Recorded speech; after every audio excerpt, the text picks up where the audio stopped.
L'escargot qui ne voulait pas regarder en bas.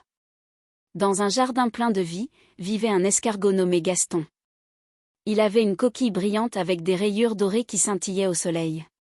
Tous les insectes du jardin l'admiraient pour son style et son élégance.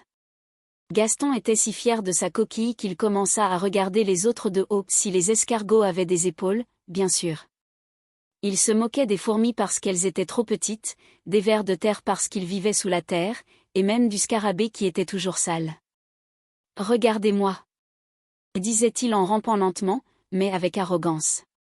Il n'y a pas de créature plus impressionnante dans ce jardin.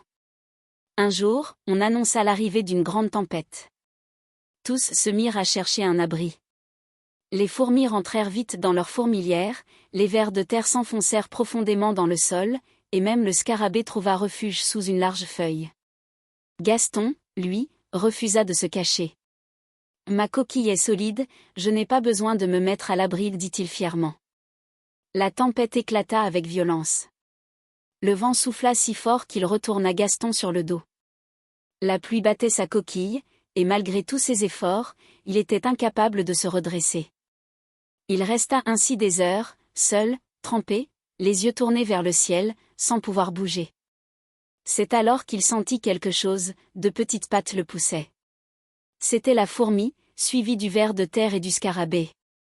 Ensemble, ils l'aidèrent à se remettre sur pied. Gaston resta silencieux.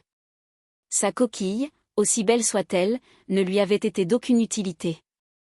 Ceux qui l'avaient méprisé lui avaient tendu la main. À partir de ce jour, Gaston changea. Il ne se croyait plus meilleur que les autres. Il apprit à écouter, à apprendre des autres, et découvrit que chaque créature du jardin avait quelque chose de précieux à partager. Sa coquille brillait toujours, oui, mais désormais, c'était son cœur humble qui brillait le plus. Morale. L'humilité ne consiste pas à penser moins de soi, mais à penser moins à soi. Reconnaître la valeur des autres nous rend plus grands que n'importe quel éclat extérieur.